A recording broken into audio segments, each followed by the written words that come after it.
And so the analogy that I was leaning on is that, once you find your partner, you don't stop dating. You need to keep that relationship warm. You need to make sure that it's a two-way street, and that you're listening to your partner and you're making sure that value is reciprocated both ways.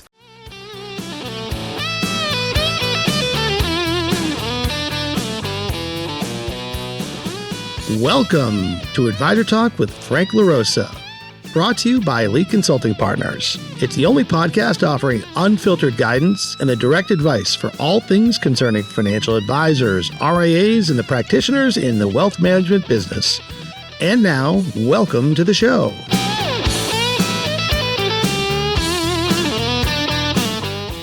Hey everybody, welcome to Advisor Talk with Frank LaRosa. I am not Frank LaRosa, and neither is my co-host today. I am Stacey Frank, Executive Vice President of Sales. Welcome to the show. Thanks for listening. And Brian, you are? I'm Brian. Brian Lutz, Chief Marketing Officer for Elite Consulting Partners. Stepping in for Frank today, we've got a very special episode today where we're going to be diving into help specifically OSJs and RIAs, how to attract and retain top-tier talent. Stacey came up with a great idea for the episode, entitling it Calling All OSJs. Calling All OSJs. Yes, so for those that aren't sure, an OSJ stands for Officer of Supervisory Jurisdiction, a sound compliance entity that provides infrastructure and a place for financial advisors to affiliate with and be part of a large community, a smaller community within a larger firm, making a large firm feel smaller. Love that. Yeah. So today we're sending up the bat signal. Sending up a bat signal? The bat signal. Calling all OSJs. Oh, the bat signal. Calling all OSJs. Right. So I think the objective for today is to really there's a lot of opportunity for OSJs. I like to also use the term large enterprise. For large enterprise groups to differentiate themselves. And maybe this is a little bit of a lesson. You have to. Because the financial advisor can really affiliate within any firm. And within those firms, they can choose which OSJ or large enterprise group is really taking care of them best. So seemingly, the OSJ is there. So the main objective for an OSJ is to provide sound compliance. But I hate to say it, everybody does that. Sound compliance is the backbone of what needs to exist in the financial services industry. And the OSJ, or the enterprise group, is there to ensure that the financial advisor, from a supervisory and regulatory standpoint, is doing just those things. And that's great. However, the financial advisor is really in the driver's seat when it comes time to choosing what firm they're going to, but what OSJ within those firms. So therefore, calling all OSJs, you need to be able to demonstrate, not just say that we provide great resources for growth, for support, for community, for building an environment of like-minded advisors. You can't just say you do those things and then ultimately have it just be what the standard is for an OSJ to do, which is compliance. So OSJs, you really need to constantly, and Brian, you came up with a great analogy, be constantly demonstrating value, earning your place in line. I think we kind of use that little metaphor too. We're being very metaphorical today. A lot of metaphors today. I mean, even what you just said, it feels like it's a buyer's market, right? Where the advisor's looking for a home and it's on the OSJ to make their home the most attractive. Exactly. Who feels the most welcomed? Who feels the most supported, and where there's synergies and alignment, not just with how you service your clients, but what the visions the financial advisor has for growth and what they want to achieve in their personal and professional life balance. We talk about that whole work-life balance thing, but if the OSJ doesn't deliver or doesn't have the staff and the resources and the defined roadmap to deliver on those things, then oftentimes the financial advisor, at least when they come to us, says, my OSJ really doesn't do anything for me. So along those lines, we were recording sort of like your thoughts on a mid-year outlook of what are the trends that you've seen in the first 6 months. along those lines, we talked a lot about where advisors are looking for value, and if they're looking to potentially move to a large enterprise or an RAA in that respect. A lot of the aspects that you just hit on at a high level are all very attractive, but do you think there are pieces of those things outside of compensation, outside of payout, outside of compliance and support, to your point, where most all OSJs, or I guess all OSJs, will do that for you? What are those things that they're looking for that really attract top-tier talent that are forcing advisors to choose one OSJ over another? Yeah, I think, number one, for large OSJs and enterprises, seemingly, again, not all, but seemingly because of their size and scale, they are going to be afforded better economics that can trickle down into the financial advisor community. So I'm just making up numbers here. You have a large OSJ with 100 or 200 financial advisors. Their platform fees, for the most part, will be more competitive on the lower end. They might have access to greater transition comp directly from the firm. They have more of a voice. And those economic pieces are great. But what I'm referring to is maybe somewhat of the more qualitative, intangible value add, and not just, do you like the person? Because I've been in situations with financial advisors where the OSJ they'd go on vacations together. They built a really long, deep relationship. But from a business standpoint, there wasn't really truly any other definable value add other than economies of scale, and that they like the person, or they've known, I've known my OSJ for 25 years. We go way back from our college years, or our soccer team, or our pickleball tournament. I had to throw that in. But all kidding aside, and I've been speaking with a number of OSJs around the industry at all the different firms that say, yes, we'd love to partner with you, Stacey, and your team, because we need to constantly be dating our advisors. You use that analogy. It's sort of a marriage, and right. The financial advisor is in the driver's seat where they can, hate to say it like this, but hire and fire their OSJ at any time. They can leave and go direct. They can OSJ hop, which isn't as easy. It's not seamless because there's a lot of political actions that need to go along with that. But the bottom line is the financial advisor, and OSJs know this, is in the driver's seat as to who they can trust economically, but also who actually provides great training to their staff. Which OSJ has the best coaching team to tap into different pillars of the financial advisor's business, whether it's reaching centers of influence in a certain way, being affiliated with CPA practices, or targeting a niche client. We always hear advisors want to swim upstream in the high net worth client space. Which OSJs can actually help the financial advisor navigate the very large platform at their firm to strategically target those clients? Which OSJs can provide a defined succession opportunity, whether you are someone that's selling your practice or someone that wants to grow through acquisition. The OSJ model, if they provide all of those other intangible services, can prove it. Those have been the winners in the industry, from what I've been seeing. There's so much to unpack there, right? Where, the analogy that I threw at you earlier was that, when an advisor joins a large enterprise, it's almost like a marriage where, there's that level of closeness. But we're going there. No. To your point, if that love is lost, that's where you start to see advisors start to hop between OSJs, right? And so the analogy that I was leaning on is that, once you find your partner, you don't stop dating. You need to keep that relationship warm. You need to make sure that it's a two-way street, and that you're listening to your partner and you're making sure that value is reciprocated both ways. Exactly. And with some of the OSJs, and we work with dozens and dozens of OSJs, again, amongst all the different firms, the ones that I've seen advisors have the most, sure, I'll take a call with that OSJ, are the ones that provide events.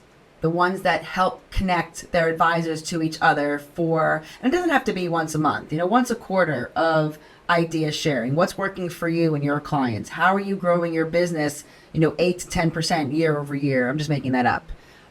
One of the other factors is we work with a large enterprise at one of the leading independent firms that in the last 5 years has proven successful acquisitions of retiring advisor practices.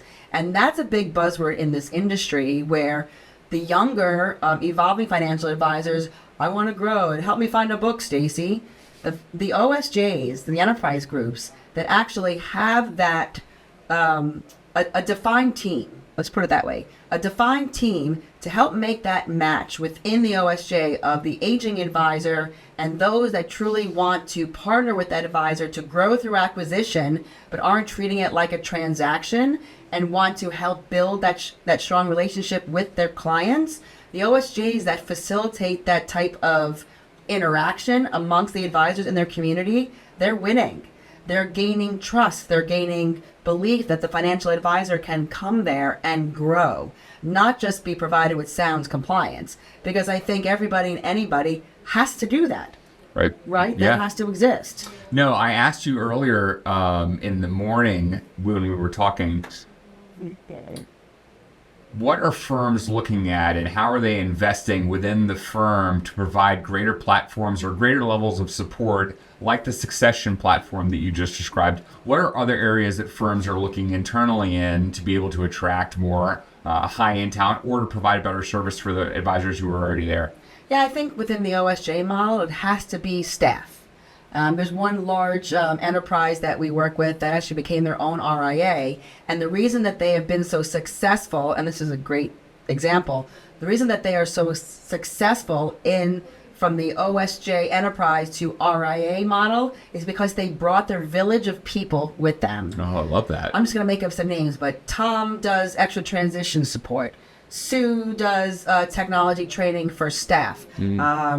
John does practice management or investment coaching for different strategies for the advisors. John's the best.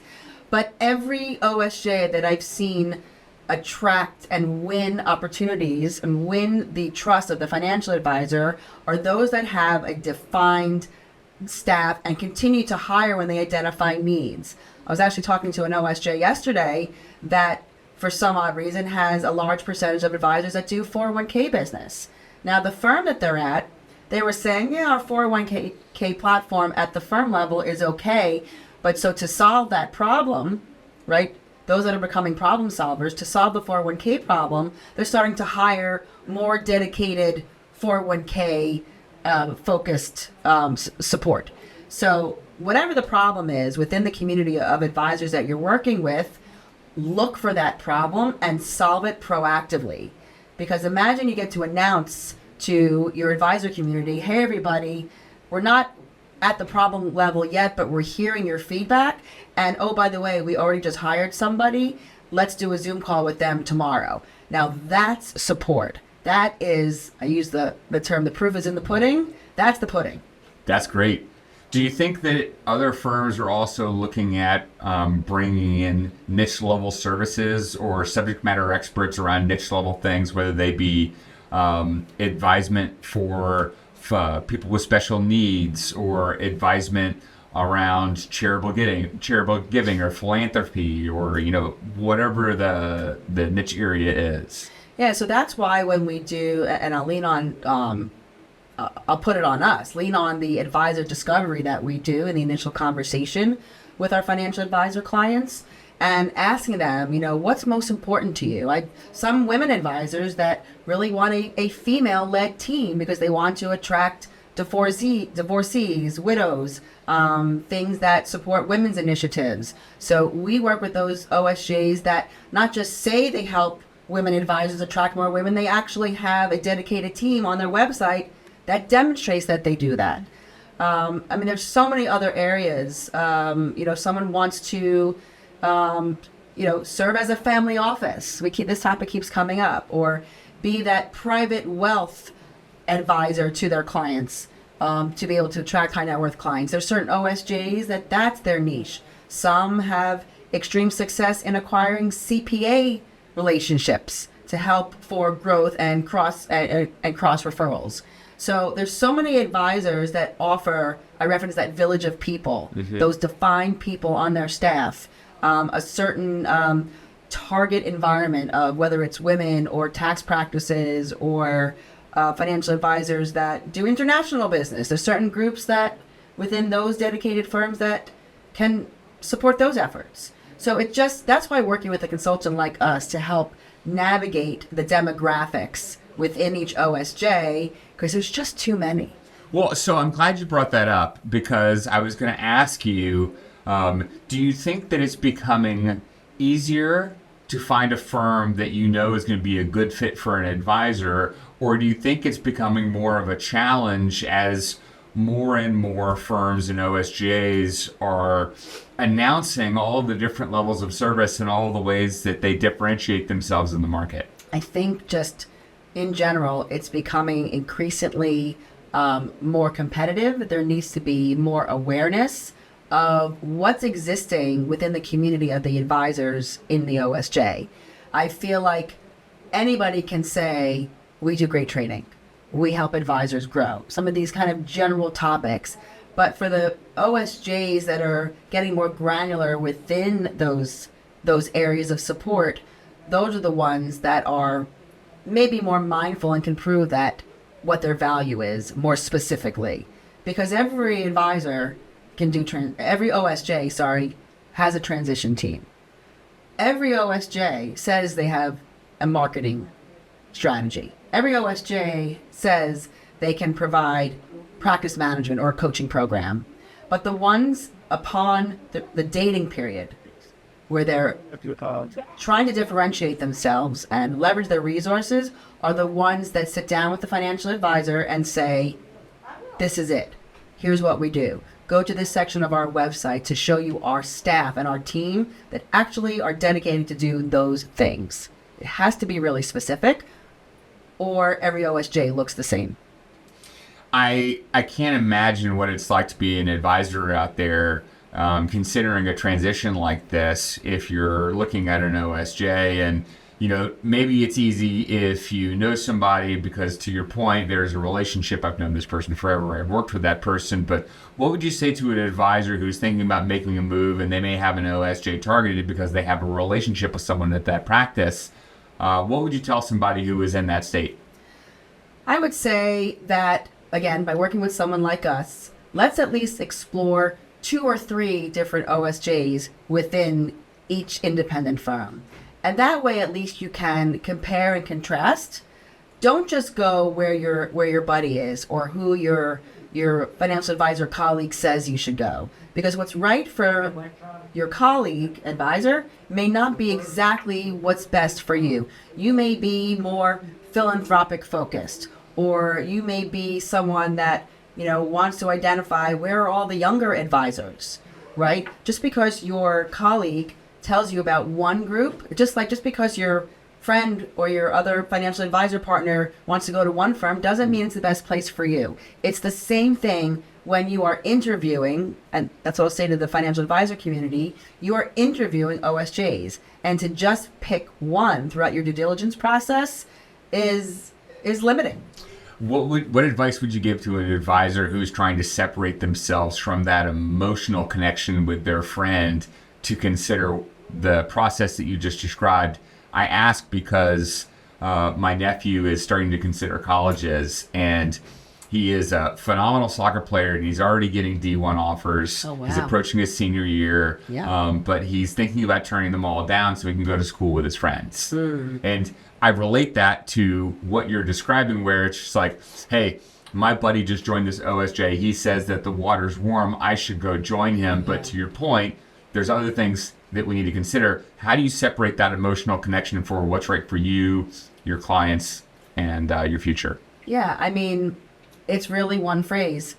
This is a business decision. I know that sounds really generic, but this is a business decision. This is not a personal relationship, and not to sound crass, but whose feelings you might hurt, because your clients will be as willing to stay along with you and not shop other advisors as long as you can service them the right ways. And if your practice is being serviced the right way, then in turn, I'm going to connect the dots here, then you'll be able to service your clients better.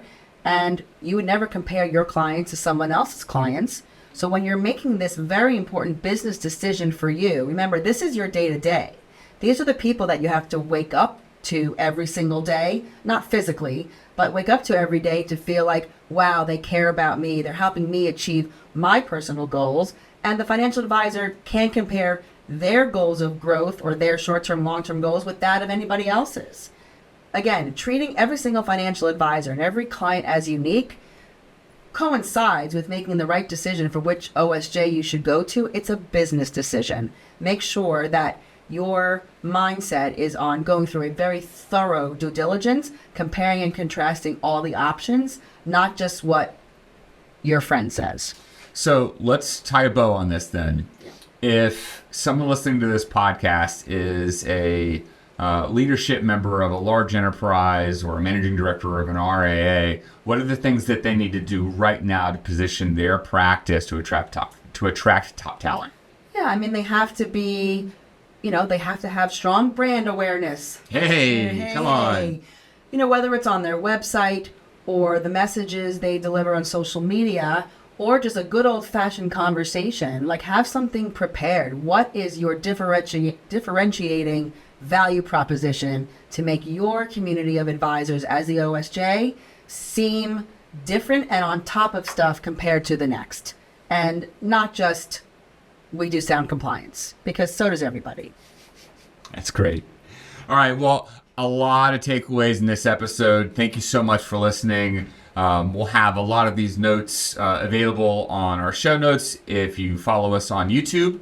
Also, come to our website. We keep all of our episodes there with all of the feedback and the notes from the show there as well. But if you want to dig into any of these topics specifically with Stacey, you can reach her at Stacey@EliteConsultingPartners.com. Stacey with an E. Don't forget the E. Don't forget the E. My number is 856-816-6322. And I want to say thank you to folks that actually hear that number and reach out. I've had a couple of great opportunities, so thank you so much. You can also reach Brian at... Brian, Brian, don't forget the I, Lutz at EliteConsultingPartners.com, or hit us up on all of the socials. Thanks so much for listening. We appreciate you and look forward to next week. Take care. Thanks so much. Thanks for listening to Advisor Talk with Frank LaRosa. If you're looking for more advice or solutions on any topics relating to the financial services industry, or just want to subscribe to our podcast, head on over to EliteConsultingPartners.com/podcast.